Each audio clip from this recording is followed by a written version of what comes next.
presentes, 16, 15 Boa alunos, noite. 15, 16 comigo. Bom, mais uma semana de videoaula, né?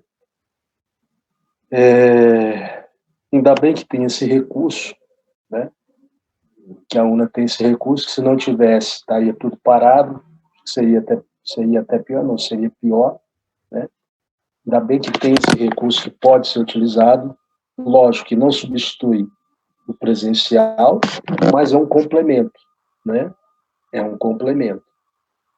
Então, é pedir vocês paciência ainda para essa situação. Tem que ter paciência, não tem outro jeito. Está tudo parado, o mundo inteiro parado, basicamente, né? Então, a gente tem que ter paciência e trabalhar com o que tem em mãos, neste momento, que é esse recurso. Assim que voltar, né, vocês terão, né, as práticas aí, a parte de cirurgia, da técnica cirúrgica, na verdade, né, e a parte da anestesiologia, a parte prática. Mas, enquanto isso, a gente vai trabalhando a teoria, tá? Mas pode ter certeza que vocês terão isso. É só restabelecer de novo, né,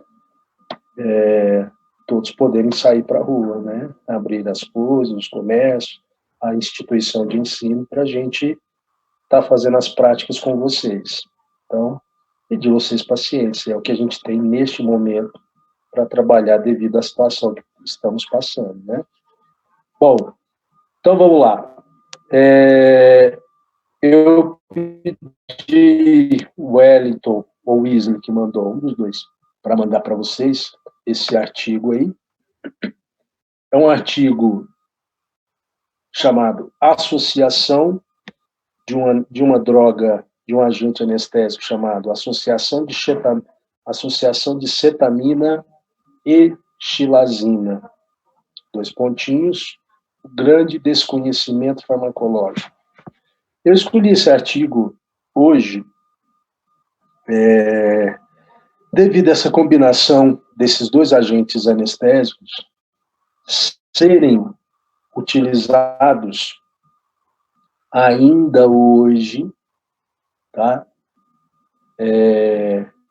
Para fazer anestesia em pequenos animais, tá?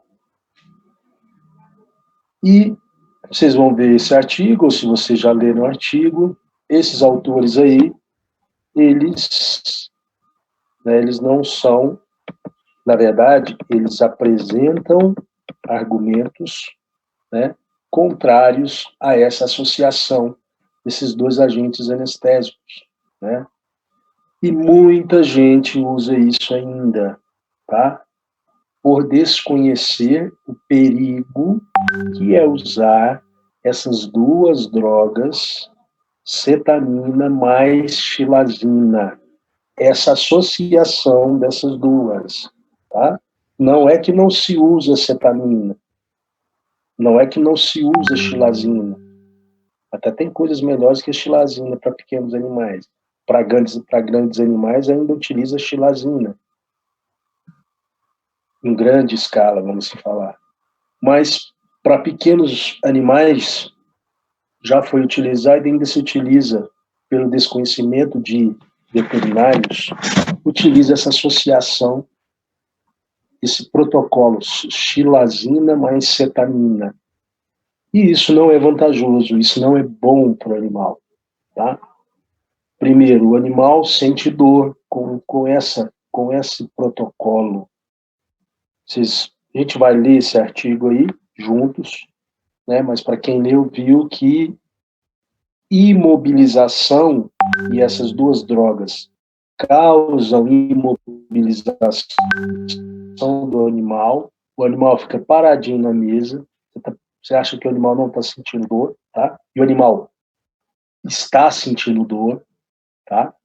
Quando se usa essa associação. Igual você está falando do texto. Imobilização, o animal imobilizado na mesa, não é sinal de ausência de dor. Se vocês lembrarem do conceito lá que eu disse de nocicepção, que nocicepção é um processo, né, de codificação do estímulo nocivo, codificação do estímulo doloroso, a nocicepção, ela pode ocorrer, e na verdade ela ocorre, ou seja, o caminho, a dor, né, o estímulo doloroso, ele, mesmo com o animal com anestesia geral, o estímulo doloroso chega no cérebro, no córtex cerebral, o animal sente dor. Mesmo o animal, né, estando imobilizado, mesmo o animal com estímulo nociceptivo, mesmo o animal com anestesia geral, o estímulo nociceptivo, doloroso, o animal percebe lá no córtex cerebral. O animal sente dor. Mesmo o animal com anestesia geral, repito, o animal pode estar sentindo dor. Ele pode estar imobilizado na mesa e o estímulo doloroso está chegando no córtex cerebral e ele sentindo dor. Então, esse artigo vai falar isso, porque muita gente ainda utiliza xilazina e cetamina, tá? Vocês vão ter oportunidade de fazer estágios em vários, acredito, quem for mexer com clínica. Estágio em várias clínicas, né, ou hospitais, vocês vão ainda observar que tem veterinários, não é anestesista veterinário, são veterinários que utilizam cetamina e xilazina, e acham isso, aquilo uma maravilha, né? O animal quietinho na mesa, não sangra muito, tem as contraindicações, aí vocês vão ver, mas o animal está lá sentindo dor e com risco de morte durante esse procedimento anestésico aí, tá? Vocês estão vendo 3 pessoas aqui, 3 autores desse artigo. Esse artigo é de 2017, tá, gente? É recente. Não é... É até recente, 2017. Dou destaque a esse último Flávio Massoni, tá? Não é porque é Flávio, não, mas é esse professor aí. Ele tem vários livros, até um que eu já indiquei para vocês, Anestesiologia Veterinária, é desse Flávio Massoni, tá? Ele é o autor. Ele, no Brasil, é o anestesiologista de referência, pela quantidade de livros, pela qualidade dos livros que esse senhor tem, tá? Muitos anos mexendo com anestesiologia, né? Lógico, tem vários outros profissionais muito bons. Eu dou destaque a ele porque é a referência que a gente usa de livros brasileiros, né?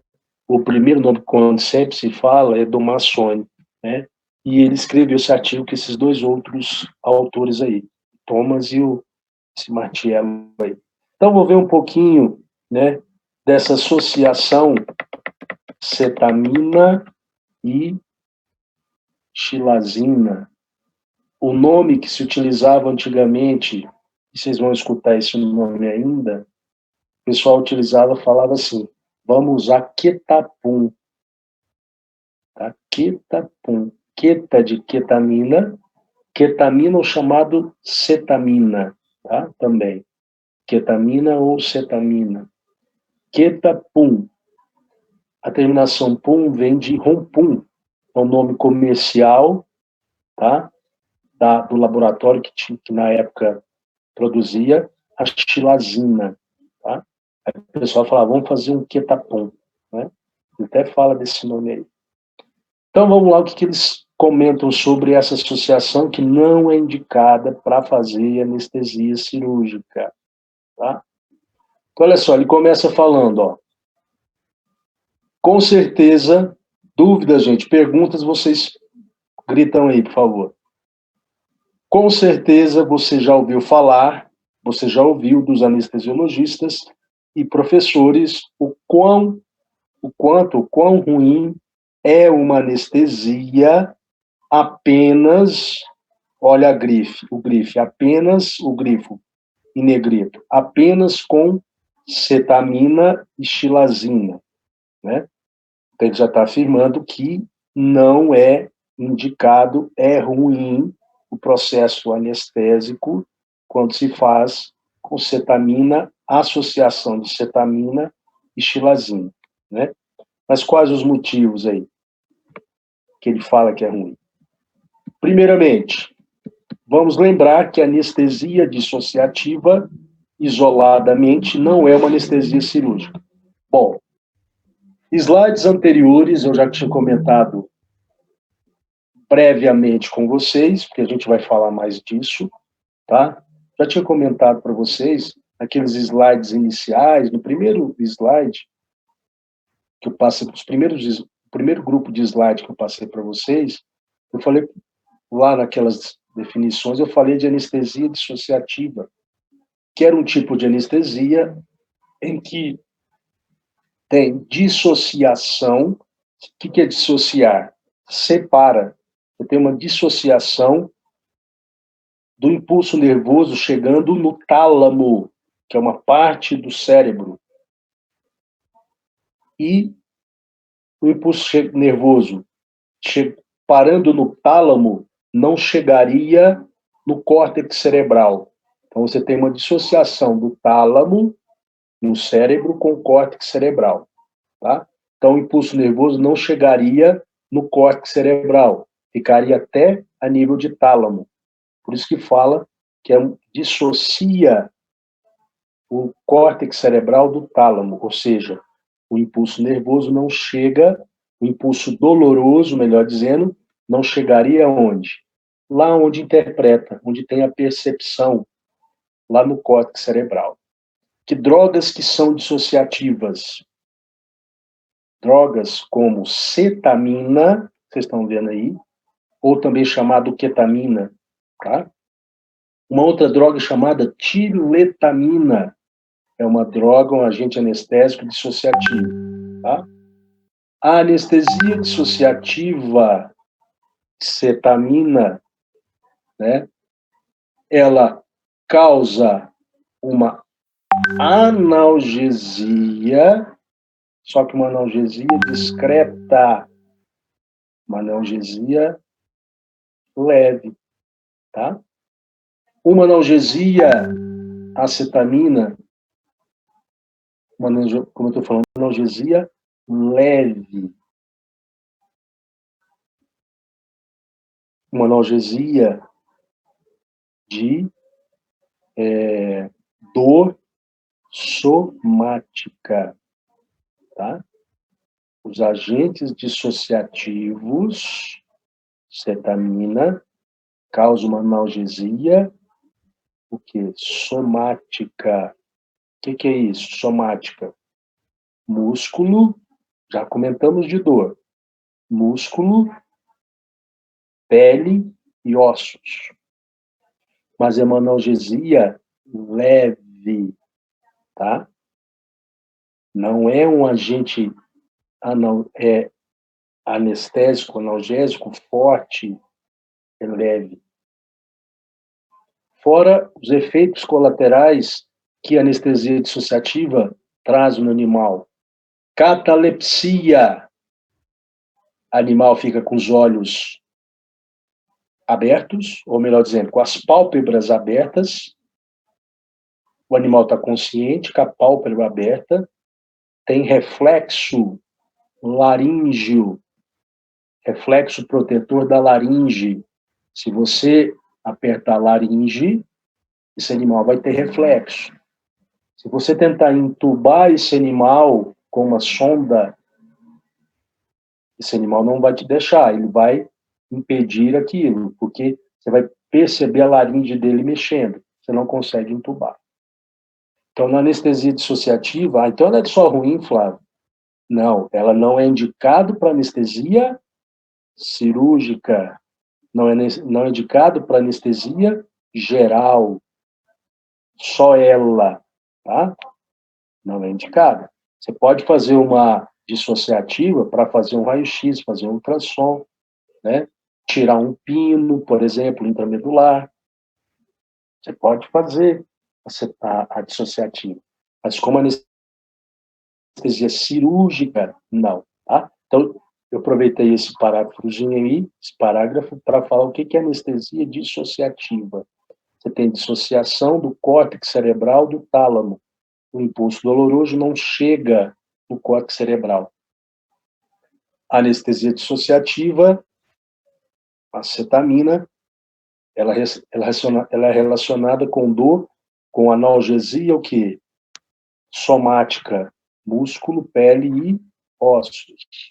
Para vísceras não serviria. É uma anestesia o quê? É uma analgesia o quê? Leve, né? O animal fica com os olhos abertos.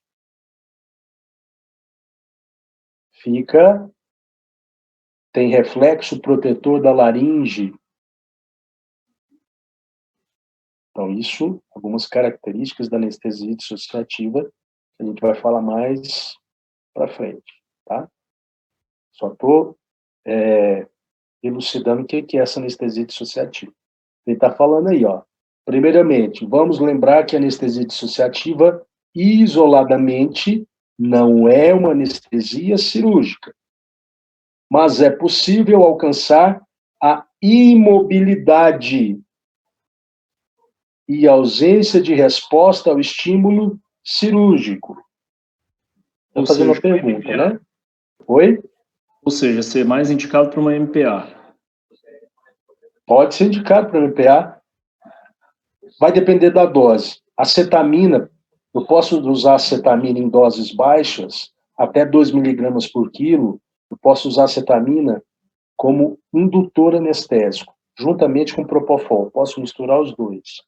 Aí, até 2 miligramas por quilo, a cetamina não é dissociativo, é só analgésico. Tá? Olha só, mas é possível alcançar imobilidade e ausência de resposta ao estímulo cirúrgico? Sim, com doses elevadas, tá?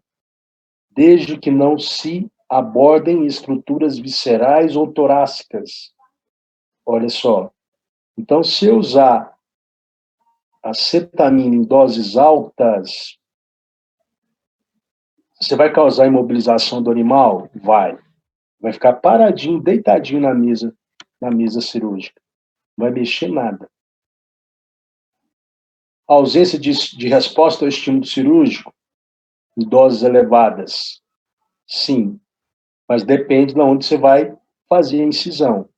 Para estrutura, para órgãos, estruturas viscerais e torácicas, para órgãos, o animal continua sentindo dor mesmo com doses elevadas, tá?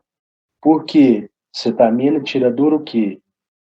Visceral? Não. Cetamina tira dor somática. Dor nociceptiva somática. Músculo, pele e ossos.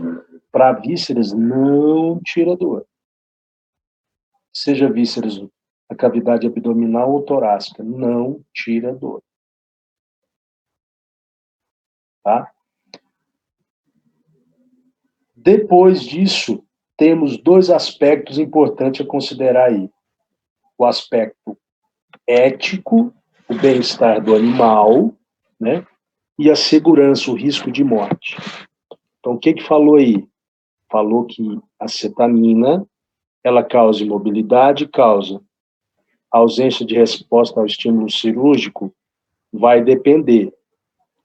Em doses elevadas, tira, mas se o procedimento cirúrgico for em estruturas viscerais ou torácicas, se for na cavidade abdominal ou torácica, esse animal continua a sentir dor, porque cetamina não tira dor visceral.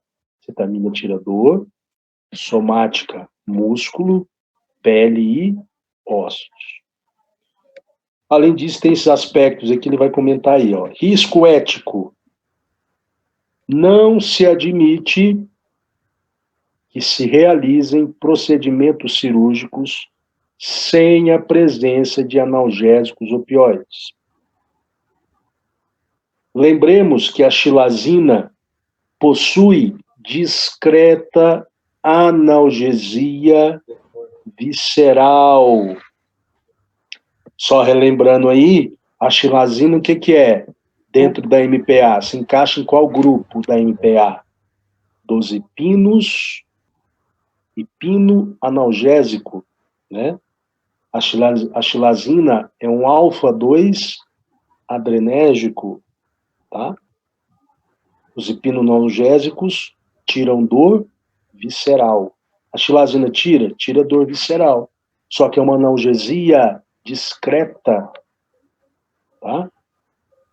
O que quer dizer discreta? Analgesia baixa da xilazina, tá? Tá falando. Lembremos que a xilazina, um alfa-2 adrenérgico, possui discreta analgesia visceral. E a cetamina, analgesia somática. Como eu disse para vocês, falou somática ou músculo esquelética. Então, a associação de xilazina mais cetamina é uma analgesia leve. E a gente observa ainda hoje muita gente ainda utilizando xilazina e cetamina para fazer, por exemplo, vai falar ali em cima, ó, para fazer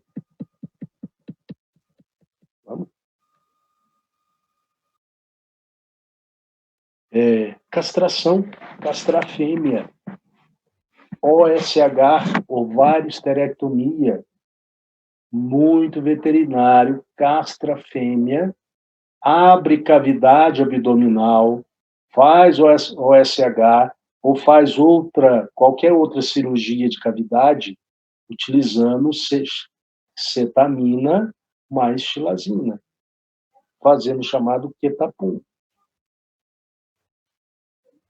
O animal sente dor, é uma analgesia leve, né? A cetamina, um dissociativo, um agente dissociativo, que causa uma analgesia discreta, uma analgesia somática, e a xilazina, também discretamente, de forma leve, uma analgesia visceral. A soma das duas te dá uma analgesia leve. E você vai abrir cavidade, você vai mexer em órgãos internos ali, esse animal sente dor. Mas esse pergunta, Flávio, mas o animal está imobilizado. Que eu disse para vocês, a dor nociceptiva. O que é dor nociceptiva? Dor nociceptiva ou nocicepção, né? A nocicepção é um processo fisiológico, neural, né? Onde você tem a codificação do estímulo nocivo, né? Codificar as mudanças do meio, né? Isso, codificar isso. Codificar o estímulo nocivo que está causando a dor, né? Então, gente, cuidado Flávio, quando vocês ouvirem. Oi. Uma interrupção aqui rapidinho. A gente viu aqui, por exemplo, a castração da fêmea, a ovário sapingo esterectomia. Isso não é indicado, mas no caso do macho, seria a orquiectomia. Seria indicado? Tem coisas melhores para te falar hoje em dia. Sim, mas o animal não sentiria dor, né? Você não estaria mexendo em vísceras, né? Suponho eu. Assim, é o que eu estou pressupondo aqui. Mas testículo, quando você traciona o funículo espermático, tem um nervinho que passa, o nervo testicular passa no funículo ali. Ah, tá. Esse animal sentiria dor. Lógico que muita gente ainda utiliza esse tipo de protocolo, cetamina e xilazina, né, em campanhas de castração, tá? Sim. Achando que o custo é um custo menor. A gente sabe hoje em dia que se a gente fazer associações de drogas com algumas drogas, fica até mais barato do que xilazina e cetamina. Gosto de estar falando, pode usar para castrar macho? Tem gente que usa. Eu, particularmente, tem coisas melhores hoje em dia no mercado do que usar cetamina e xilazina, que seja para castrar um macho. Tem coisas melhores.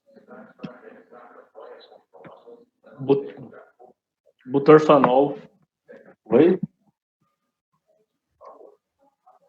O pode usar cetamina. É bom, né? Quer ver uma? Cetamina e metadona. A ampolinha de metadona você comprar num representante, né? Que você costuma comprar, que a pessoa costuma comprar, que sai mais barato. Uma ampolinha de metadona, uns R$2, R$3, R$3,50, vamos pôr, né? A cetamina, um frasco de cetamina, só cetamina, porque um frasco, estou chutando o valor, uns R$30, mas um frasco um frasco de cetamina, você faz várias cirurgias junto com a metadona, tá? E tem que levar em consideração, além do custo, gente, a segurança para o animal. Os riscos, quanto menor o risco, melhor você tem a probabilidade de salvar esse animal não morrer. Então, não é levar só em consideração custo. Lógico, uma campanha uma campanha de castração, que o volume de animal é muito grande, o custo é um fator relevante, né? Mas você também tem que tentar preservar a qualidade para esse animal não morrer na mesa. Ainda mais que em campanhas de castração, muito das vezes são animais de rua, né? Que já tem uma comorbidade aí, você tem que avaliar o asa desse animal, geralmente não é um asa 1, um asa 2, né? Tem que levar em consideração. Então está falando ali, ó, não permitindo cirurgias extensas, cetamina com xilazina, não permitido em cirurgias extensas, cirurgias ósseas e tampouco abertura de cavidade, né? Assim, uma castração apenas com cetamina e xilazina, mesmo que o animal não se mova na mesa, causa dor e, portanto, é antiética, além de predispor o animal a ter uma dor crônica. Então, gente, praticamente eles estão descartando usar cetamina e xilazina, né? Praticamente para qualquer tipo de cirurgia, né? Cirurgias extensas, ósseas, de cavidade, castração que seja de fêmea aí ele nem falou se é de fêmea ou macho, né? Olha aí, ele usou castração apenas com xilazina, né? Mesmo que o animal não está se movendo, causa dor. Tal que eu te disse, o Diego, mesmo no macho ali, quando se traciona o folículo espermático ali com a linha de sutura para fazer a ligadura ali do cordão e depois cortar. Existe a dor, né? O animal sente dor. Então, desaconselho aí. Certo. Olha só, aí está falando, mas o animal não se mexe. Ele está afirmando de novo, quer dizer, pela primeira vez aqui. Imobilidade não é sinônimo de anestesia, tá? O animal estar imóvel na mesa não quer dizer que ele não está sentindo dor. Não é sinal, mobilidade não é sinônimo, não é sinal de anestesia. O animal não está anestesiado. Igual já disse também de um agente anestésico, os agentes anestésicos inalatórios, né? Propofol. Não, Propofol não é inalatório. Propofol injetável. Isoflurano, muito usado na veterinária, sevoflurano, são inalatórios, anestesia volátil. Você coloca um aparelhinho de anestesia, é um líquido que no aparelho com oxigênio ele vira um gás, o animal vai inalar isso. Todo mundo fala que anestesia inalatória é maravilhoso. Eu já disse isso para vocês na sala de aula. É maravilhoso, o pessoal vende esse peixe. Não, aqui faz anestesia inalatória. Que bom que faz. É ruim inalatória? Não, não é ruim. Mas tem que saber usar, tá? Tem que saber usar inalatória. Por exemplo, se usar só inalatória, o animal sente dor. A anestesia inalatória não tira dor. E o animal está imobilizadinho na mesa ali, ó. Paradinho, imobilizado. A princípio, você me falaria que o animal não está sentindo dor, porque ele está imobilizado. Mas ele pode sentir dor no ato cirúrgico ali, tá? Pode sentir, vai sentir. Se você fazer incisões ali. Por quê? Inalatório não tira dor. Imobilização não é sinal de anestesia. Não é sinal de analgesia. Mas continuando. Mas ele não altera os parâmetros respiratórios nem cardíacos. Está falando o que aí? Que na cetamina e xilazina, o animal não se mexe, está imobilizado. Que os parâmetros respiratórios e cardíacos geralmente não se altera. Para quem não conhece de anestesia, para veterinários que fazem xilazina e cetamina, eles falam isso para você, ó. Não, mas o animal não se mexe na mesa, mas o animal não altera os parâmetros cardíacos e respiratórios. Não altera, mas isso tem um problema. A xilazina promove bradicardia. Brade pouco, cardia, coração. Diminui a frequência cardíaca. A xilazina causa hipertensão. Hiper, muito, tensão, pressão arterial, né? Hipertensão, aumenta a pressão nos vasos sanguíneos e causa depressão respiratória. Logo, mesmo com dor, o paciente não irá alterar os parâmetros. Então, mesmo com o animal sentindo dor, com essa anestesia, xilazina e cetamina, os parâmetros tendem a ficar próximo do normal. Aí o veterinário que está fazendo fala, não, os parâmetros estão maravilhosos, ó. Mas o animal, assim mesmo, pode estar sentindo dor. Continuando. E como deixar o protocolo mais ético? Entre aspas, ético, olha só. Adicionando opioides, como a morfina. Opioides são analgésicos narcóticos. Os opioides fazem parte dos hipnoanalgésicos. Diz para vocês agora mesmo. Hipnoanalgésicos. Quem fazem parte desse grupo?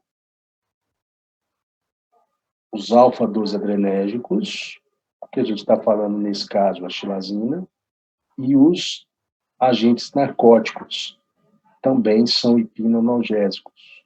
Só que os agentes narcóticos, esse, por exemplo, que está falando morfina, tem uma alta potência, tá?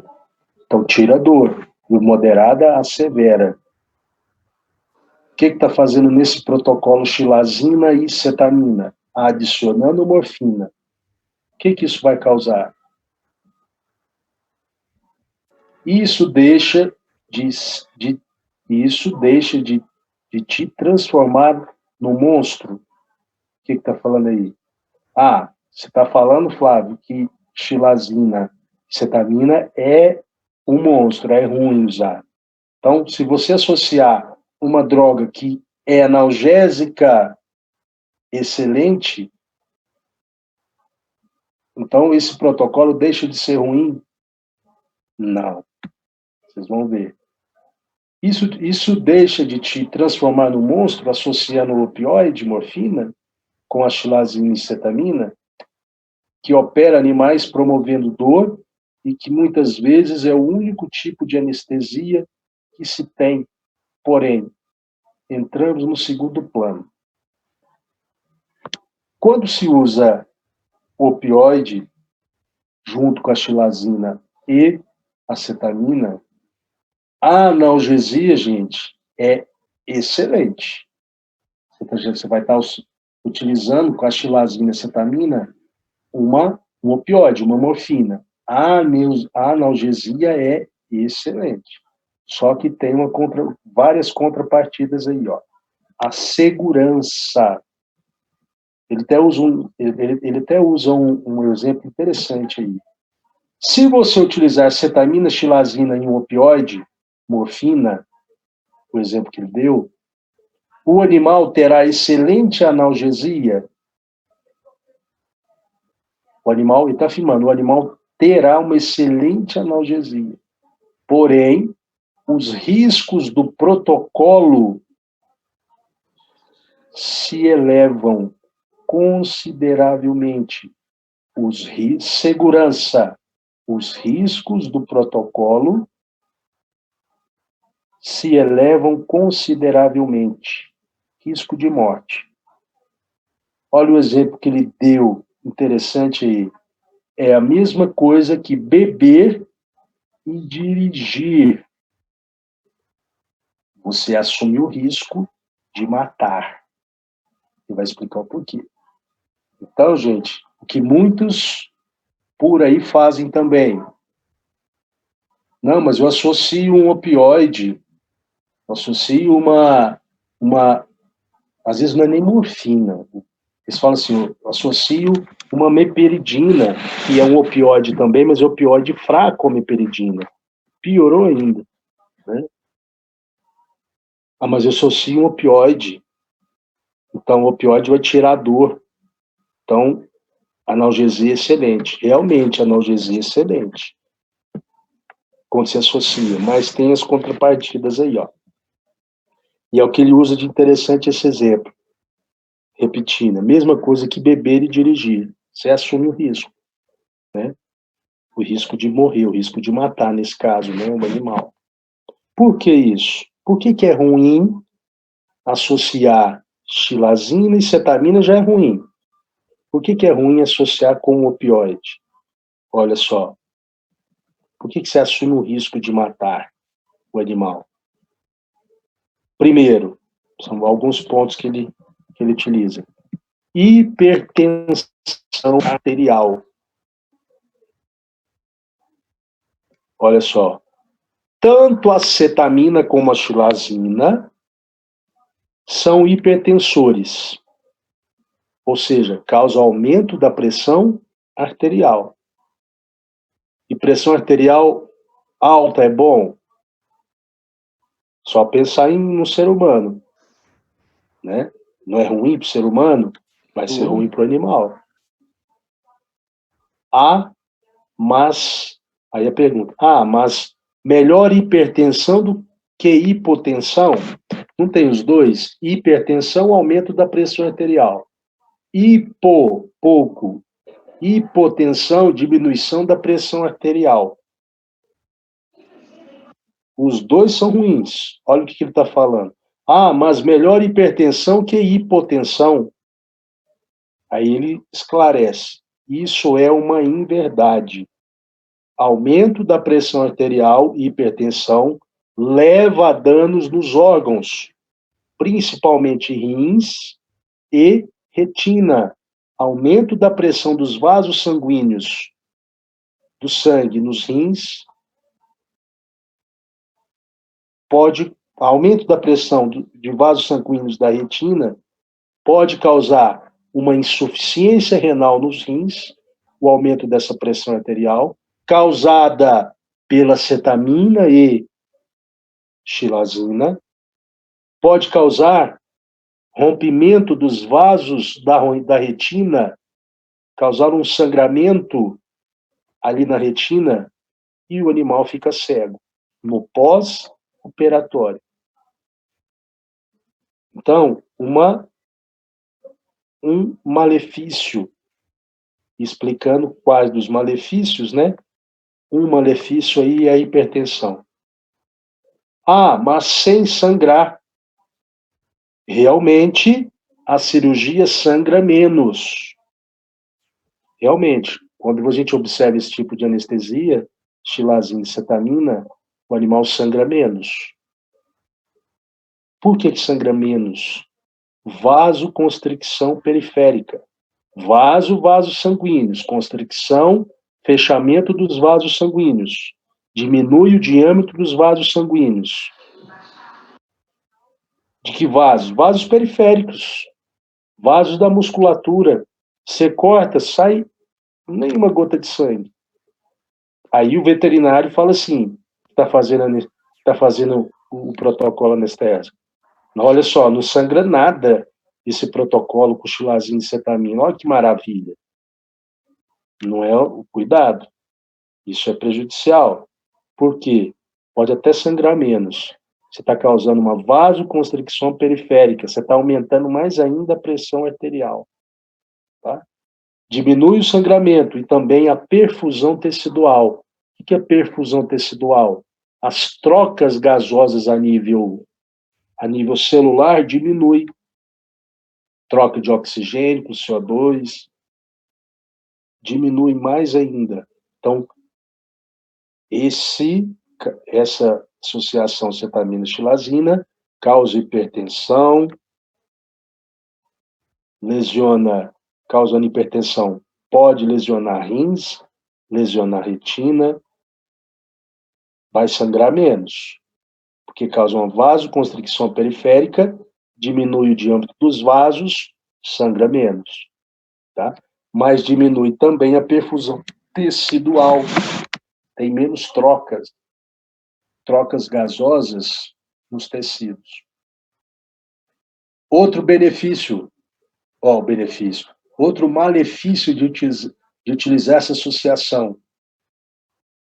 Primeiro, hipertensão. Segundo, lesão do miocárdio. O que é o miocárdio? Literalmente o músculo cardíaco. Imagine que o coração está fraco, por ação direta dos fármacos, e está lento, bradicardia.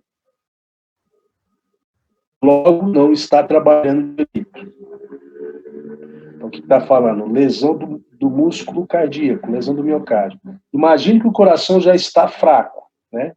Esse animal tem uma doença lá, uma cardiopatia, esse coração já está fraco. Já tem uma doença cardíaca, esse coração já está fraco, por natureza ali, pela doença cardíaca, né? Ou por ação direta dos fármacos. Está lento, bradicárdico, logo não está trabalhando direito. A cetamina e xilazina causa bradicardia. Então está fraco, não está trabalhando direito. Ainda por cima, a hipertensão, vasoconstricção. Você utilizou essas drogas, causa bradicardia no coração. O coração está lento. O que essas drogas causam também? Falou no de cima ali, ó. Causa vasoconstricção. Vasoconstricção dos vasos sanguíneos, causado pela cetamina e xilazina, aumenta a pressão com que o sangue vai voltar para onde? Para o coração. O coração já está lento, já está bradicárdico por causa dessas drogas. Essas drogas causam vasoconstricção, aumenta a pressão, o volume de sangue vai voltar para o coração com uma pressão maior. Aumenta o quê? A resistência que ele tem que vencer para bombear o sangue. Ou seja, o esforço do coração vai ser maior. Se você aumenta, se o coração já está lento, bradicárdio, se aumenta a pressão com que o sangue chega no coração, isso força o coração a tentar contrair mais. Se aumenta a resistência. O coração tenta vencer essa resistência, tentando bombear o sangue que está chegando com pressão. Ou seja, se aumenta o esforço cardíaco. Isso pode levar ao quê? A lesão nas válvulas cardíacas. lá nas tricúspides, bicúspides, lá nas semilunares. Para gravar o... Oi. Desculpa te interromper. Pode falar. Isso aí que a gente está falando, só relembrar, isso aí é só a associação da cetamina com a xilazina, né? Ele não está, em momento algum, falando sobre o uso da morfina, certo? Não, tá falando desses porque dois. A morfina a gente tem que lembrar também, porque além desses dois itens do aumento da pressão sanguínea causar lesão nos rins, a gente tem que lembrar que também a morfina ela é contraindicada para distúrbios renais, né? Os animais já têm os distúrbios renais, ou seja, a gente já tem um outro caso aí que também interfere. Não, mas quando quem faz isso aí, quem faz esse protocolo, não está pensando nisso, não. Realmente. Está pensando o quê? Que o animal fica quietinho na mesa e que não sangra, que ele faz o pós-operatório e vai para casa. Mas vocês vão ver que tem coisas aí que pode aparecer depois de algum tempo por causa do uso dessas drogas aí. Sim. Né? Para gravar o protocolo, basta administrar... Olha só o que está falando. Já está ruim. Você quer piorar? Para gravar o protocolo, basta administrar atropina para reverter a bradicardia. O que, aliás, já é tarde, pois usa-se atropina no pré-tratamento.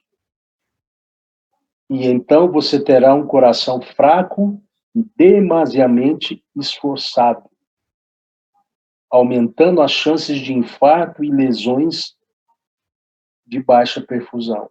Você pode causar um infarto durante esse procedimento. Você está achando que está com bradicardia? Não, é só aplicar atropina. Né? A atropina hoje em dia, gente, está sendo utilizado muito pouco, tá? Para algumas situações, tá? Quando o animal literalmente está assim, uma parada cardiorrespiratória, cardiorrespiratória, né? E você tem até outras drogas que se usam em vez do atropina, como a dobutamina, tá? Mas por causa das contraindicações que a atropina causa, vai causar um esforço maior ainda, demasiado do coração, podendo causar um infarto do miocárdio desse animal aí, ó. Outro malefício da xilazina e cetamina. Falei duas. Hipertensão, lesão do miocárdio, mais uma. Alterações respiratórias. Olha só. Sem sangue, não há oxigenação, certo? Se não tem sangue, não tem oxigenação do sangue, tá? Ou se o sangue chega pouco nos pulmões, a hematose vai ocorrer pouco, ou seja, pouca oxigenação do sangue. A vasoconstricção pulmonar diminui as trocas gasosas. Por que vasoconstricção pulmonar? A cetamina xilazina não causa vasoconstricção dos vasos sanguíneos, vasoconstricção dos vasos sanguíneos pulmonares.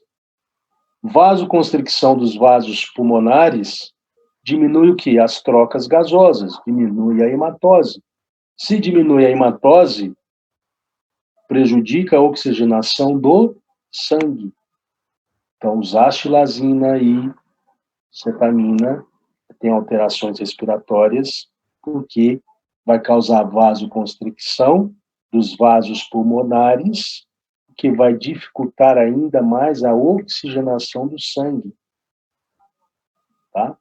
Você vai olhar as mucosas, é uma coisa que a gente faz, olhar as mucosas da cavidade oral, a mucosa ocular, a conjuntiva, né? Para ver se ela está, que coloração que está essas mucosas. Quando está faltando oxigênio nas células do corpo, né?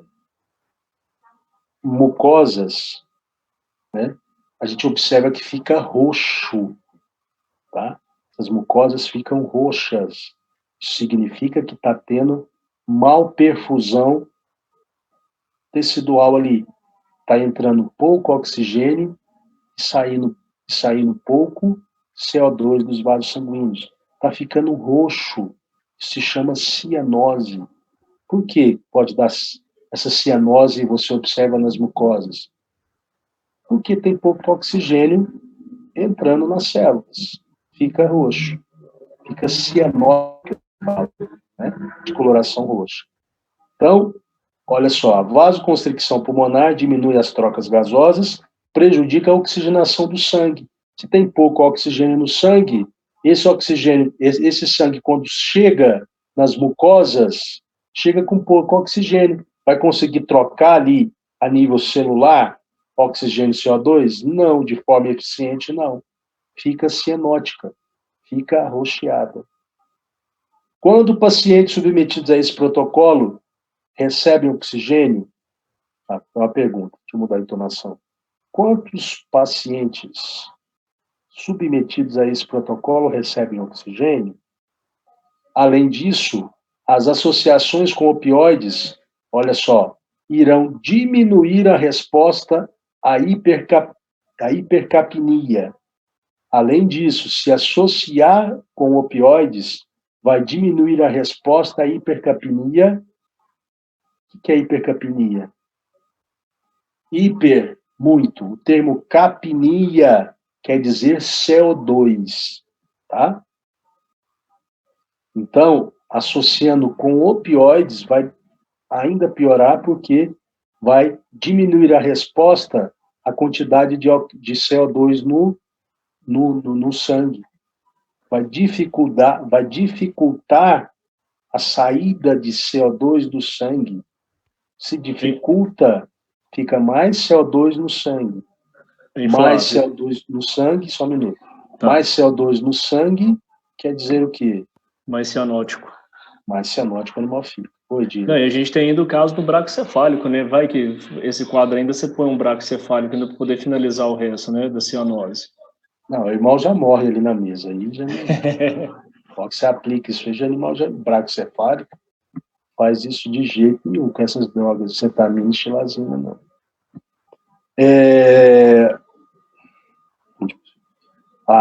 O paciente predispõe o paciente a... Peraí, deixa eu voltar, pegar... Além disso, as associações com opioides irão diminuir a resposta à hipercapnia e hipoxemia. Hipóxia é o quê? Pouco oxigênio no sangue, né? Hipoxemia, pouco oxigênio no sangue. Predispondo o paciente à hipóxia tecidual, caso ele não esteja sendo monitorado adequadamente. Assim, embora você possa transformar esse protocolo em olha só, assim, embora você possa transformar esse protocolo em um excelente analgésico, não pode deixá-lo mais seguro. Então, mesmo você utilizando xilazina e cetamina, você fala, não, vou pôr opioide, vou melhorar. Você pode até melhorar a analgesia, vai ficar uma excelente analgesia. Só que não fica mais segura a anestesia. E falar que uma anestesia é segura ou ela não é segura é você falar que risco de vida ou de morte que esse paciente tem durante a anestesia, tá? Bom, então esses são alguns... Não, tem até mais um aqui, ó. Alguns pontos importantes. Mas é mais barato. Em verdade, atualmente, fármacos como o isoflurano, o propofol, estão com preço baixo. Hoje em dia, antigamente não tinha esses fármacos e quando descobriu eles eram um preço mais oneroso, né? Hoje em dia, isoflurano e propofol, é um preço acessível, baixo custo.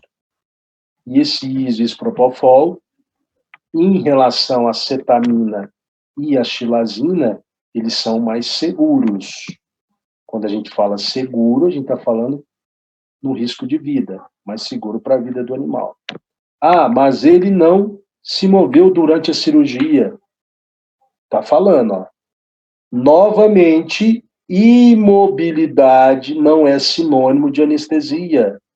Imobilidade não é sinônimo de anestesia. Imobilidade não é sinônimo de analgesia.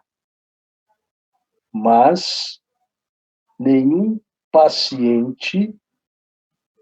outra perguntinha. Mas nenhum paciente morreu até hoje.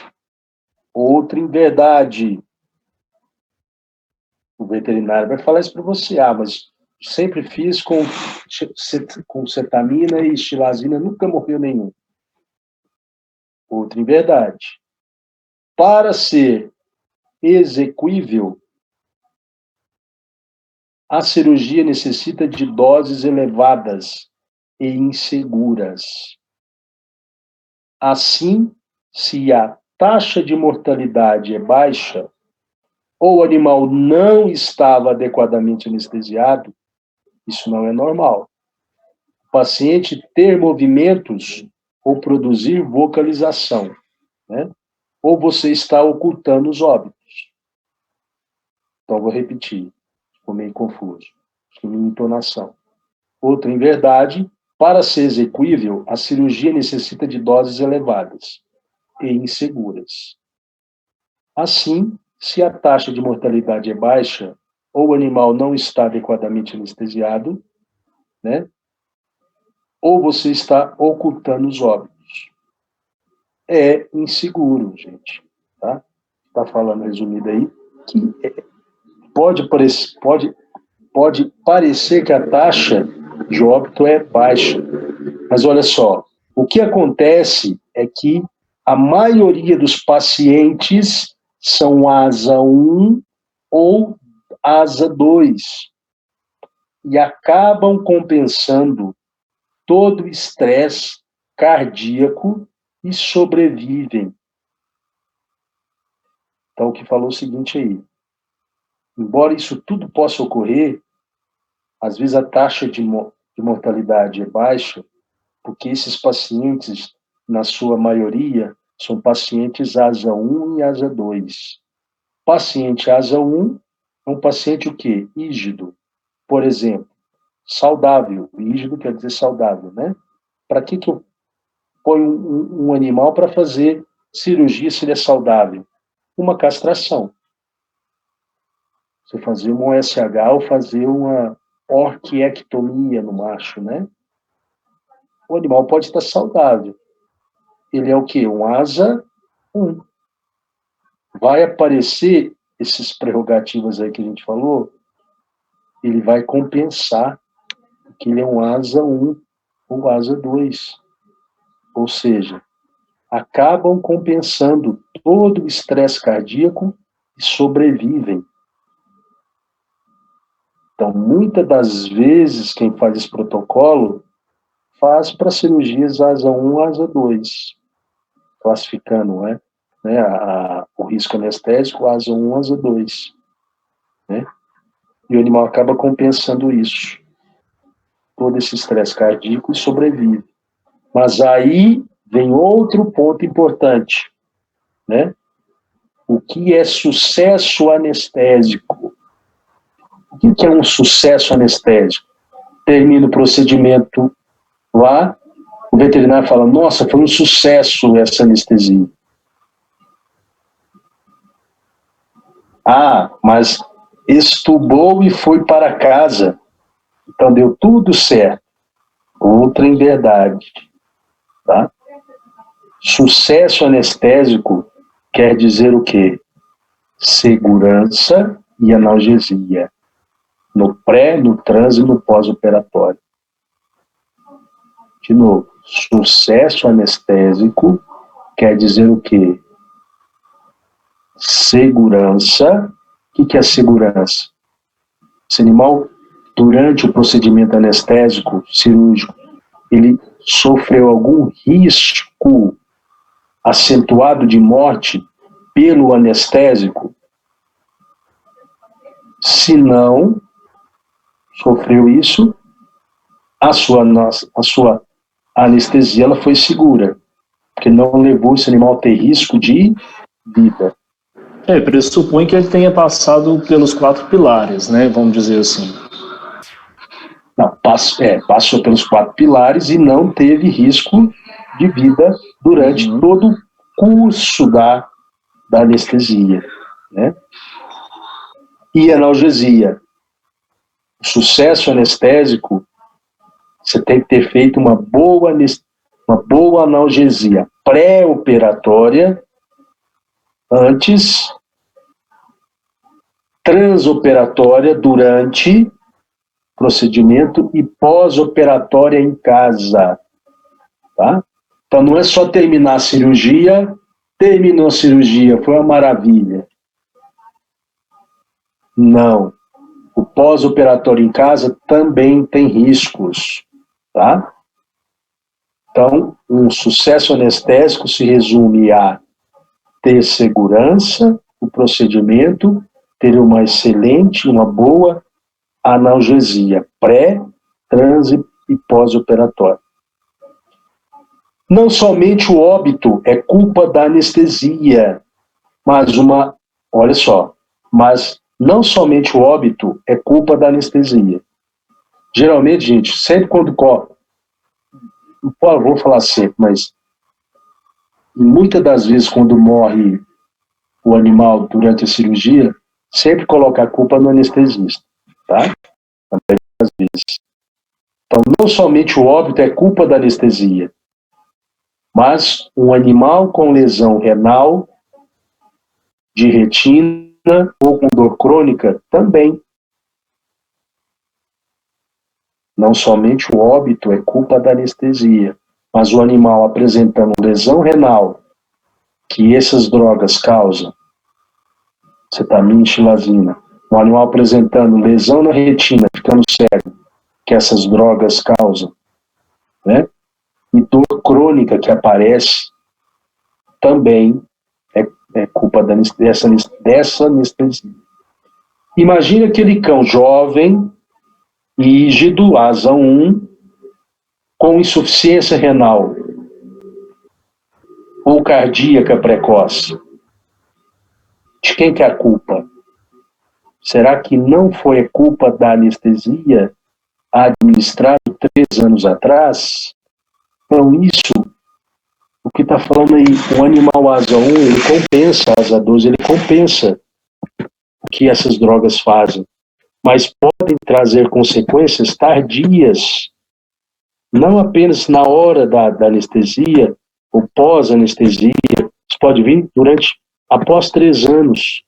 Será que essas drogas que você usou 3 anos atrás, cetamina e xilazina, não foram os responsáveis por causar uma insuficiência renal nesse animal? E pode causar uma insuficiência cardíaca, e pode causar, e está deixando aí uma interrogação, né? Tendo em vista as importantes alterações fisiológicas que resultam dessas associações. Então, sim, pode causar problemas futuros porque você usou essa associação. Como tratar a dor se não há um profissional avaliando-a? Pergunta. Por que o animal está demorando para se recuperar? Hoje em dia, gente, você faz alguns protocolos aí, o animal, você acabou de fazer a cirurgia, 5 minutos o animal está em pé na mesa. Ainda pode estar grogue, né? Pode estar ainda por alguns efeitos da anestesia, mas às vezes, dependendo do que você usou, o animal está na mesa, em pé, 5 minutos depois que você acabou a cirurgia, a anestesia, tá? Com essa cetamina e xilazina, doses altas que se usa aí, o animal fica praticamente a manhã inteira. O animal fez cirurgia de manhã, você vai entregar o animal só 5 horas da tarde, 6 horas da tarde, usando essa associação de cetamina e xilazina, ou um opioide junto. hoje em dia tem coisas muito boas, e como eu disse para vocês, o animal, 5 minutos, está em pé na mesa. Vou falar o que, por exemplo, medicação pré-anestésica você usa no exemplo, que o animal volta em 5 minutos. Estou te dando um exemplo de um protocolo. MPA, metadona e dexmedetomidina. Indução anestésica, propofol. Manutenção, isoflurano. Terminou o procedimento cirúrgico, você aplica um antagonista da dexmedetomidina.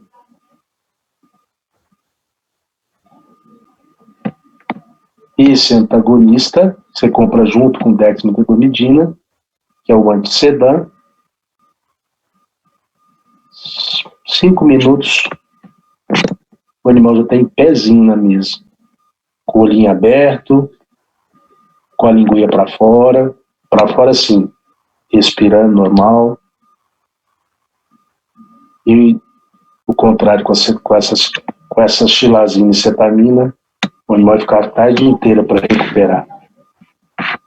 Olha só, como tratar a dor se não profissional avaliando-a? Por que o animal está demorando para se recuperar, que eu acabei de falar? Por que o paciente está hipoventilando? Tratamento da dor. Por que eu falei para vocês lá da dor, do mecanismo da dor, né, das etapas do procedimento nociceptivo, transdução, transmissão, modulação, percepção. Você, anestesista, você tem que saber a fisiopatologia da dor, como que a dor caminha. Nessas etapas, eu já disse para vocês, em aulas anteriores, a gente usa os analgésicos para atuar nessas etapas, para você tentar dar uma analgesia melhor com drogas, você saber onde essas drogas atuam. É na transdução, é na transmissão, é na modulação, é na percepção. Então, o anestesista tem que saber esses caminhos aí a seguir, né? Nesse cenário, o desconhecimento não é uma prerrogativa e não desculpa a ninguém, né? O desconhecimento, né? A pessoa não pode fazer uma coisa que ela não está apta a fazer, né? Ela não tem conhecimentos para isso. O que muito veterinário faz é pegar uma receita de anestesia e vai fazendo, né? Aí que é o problema. É o problema dessa cetamina e xilazina. Devemos lembrar que a ficha anestésica é um documento legal. Deve ser obrigatoriamente preenchida durante o ato anestésico e cedida ao proprietário caso ele solicite. Em casos de complicações ou óbitos do paciente, como comprovar os atos realizados se ela não existe? O que acontece muito? Muita gente, muito veterinário que faz cirurgia por aí, não tem uma ficha anestésica, não usa uma ficha anestésica. Como faz uma receita de bolo, vai fazendo. Eu entreguei uma ficha anestésica para vocês. Aquela ficha anestésica, para cada cirurgia, para cada anestesia, procedimento anestésico cirúrgico, tem que ter o preenchimento de uma ficha daquela. Por quê? É um documento. Vocês vão ver que tem umas leis aqui do Conselho que fala que é necessário preencher a ficha anestésica, é um documento obrigatório, tá? Documento legal, tem que ser preenchido no ato anestésico. Se morre esse animal, você tem como comprovar o que você fez. Você está seguindo todo o procedimento legal, certo, o mais correto possível, mas tem intercorrências que o animal pode morrer, como qualquer um, né? numa mesa de cirurgia, pode morrer. Mas como que você vai comprovar isso? O que a falha não foi fazendo correto e comprovando através da ficha anestésica, né? Isso é um documento que o proprietário tem o direito de pedir, tá? Em caso de complicações óbvias do paciente, como comprovar os atos realizados se ela não existe? Muitos desses lugares não tem ficha anestésica. Uma hora, faça o teste. Um dia, se vocês forem levar um animal de vocês para fazer uma cirurgia, né? Terminou a cirurgia, peça. Não tem como eu ver tem como você me dar uma cópia da ficha anestésica? Depois vocês me falam o que eles vão te responder. Flávio, vou até parênteses. Desculpa, perdão. Só um minutinho. Tem alguns lugares que tem. Não estou falando que são todos que não tem, né? Mas eu te falo, tem muito lugar que não tem. Pois não, Diego? Eu vou até abrir um parênteses que eu mandei no grupo, depois eu posso mandar para você. Como eu vou levar meu gato para fazer uma extração do molar e fazer a limpeza de dente, então ele me deu o preço, ele já fez o orçamento, ele já fez a consulta com ele, presencial, tudo, ele pediu para a gente poder tratar ele, né, e fazer a profilaxia dele com antibiótico, e ele me deu o preço do anestesista e o dele, né? Aí eu vou até fazer essa experiência, eu vou pedir essa ficha anestésica para anestesista. Faz isso, só que depois você me conta. Tá bom. Hoje em dia tem anestesista volante, tá? Não sei se é o caso desse lugar, mas tem anestesistas volantes que vão no local e fazem o procedimento. Uhum. Acredito que esses anestesistas utilizem a ficha anestésica. Só para terminar. Ele mesmo falou para mim, gosta muito de anestesista, porque ele acaba a cirurgia, o animal já retorna. Ele mesmo falou, quando eu aplico, o animal demora, e ele falou que prefere o anestesista, que é muito mais rápido, ele já programa 1h30 a cirurgia. Em 1h25 já acabou, mas esses 5 minutos é para o animal voltar. Ele mesmo me explicou, tá? O Arthur lá da Agro10, eu gosto muito dele. Acho ele muito profissional quanto a isso, muito transparente. Não, sim, tem gente que faz as coisas corretas. O anestesista tem que ter, gente. Não existe esse negócio que o cara faz sozinho, faz tudo sozinho. Não consegue fazer de forma correta. Ninguém sabe tudo, sabe? Só para a gente terminar esse parágrafo, muitos profissionais acreditam que o anestesista acaba onerando o procedimento e por isso não requisitam sua presença. Outra inverdade, a presença do anestesista demonstra preocupação para com o paciente veterinário e não deve ser encarada como um custo, mas sim como uma necessidade essencial para o sucesso do procedimento cirúrgico. Na maioria das vezes, o tutor ficará impressionado com a importância dada ao seu animal. Ainda mais há tutores que desconhecem a existência do anestesista, eles nem sabem que existe, e que ficariam muito contentes em pagar pela prestação desse serviço profissional após informá-los de suas funções durante então temida anestesia. Bom, depois vocês terminam de ler as conclusões, não é muita coisa não, nosso horário já está dando, né? Então, o que fica para vocês aí é saber que essa associação cetamina e xilazina, e às vezes um opioide junto, ainda é bastante usada na veterinária, tá, para pequenos animais. Vocês viram aí as complicações que isso causa, não é mais um protocolo seguro, na verdade nunca foi um protocolo seguro, né? Não é seguro o protocolo, não causa uma analgesia eficiente, tá? Então é isso, gente. Obrigado pela atenção de vocês aí, tá? Continuamos a quinta-feira, tá bom? Ok. Mais alguma pergunta, gente? Só um outro parênteses que eu quero falar rapidinho também, Flávio. Essa associação de cetamina e xilazina que está tendo, provavelmente são desses veterinários mais antigos que não se atualizaram, entendo eu. Não necessariamente. Não necessariamente. Tem gente nova aí que não tem habilidade, não tem uma... Não é um anestesista, geralmente também tem muita gente que faz. Tá? Entendi. Porque não sangra, o animal fica imobilizado, para os cardiorrespiratórios tende a ficar normal. Eles acham que é um protocolo seguro. Tá? Tá, entendi.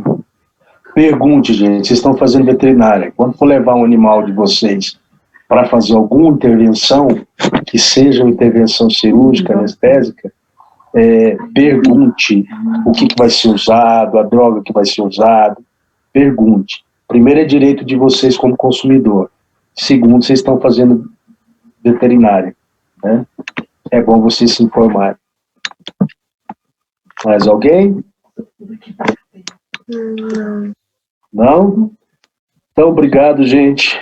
Obrigado, Flávio. Eu que agradeço vocês todos aí. Tá? Até quinta-feira. Tá? Até quinta-feira. Boa noite, pessoal. Boa noite. Boa noite. Peraí, desligar.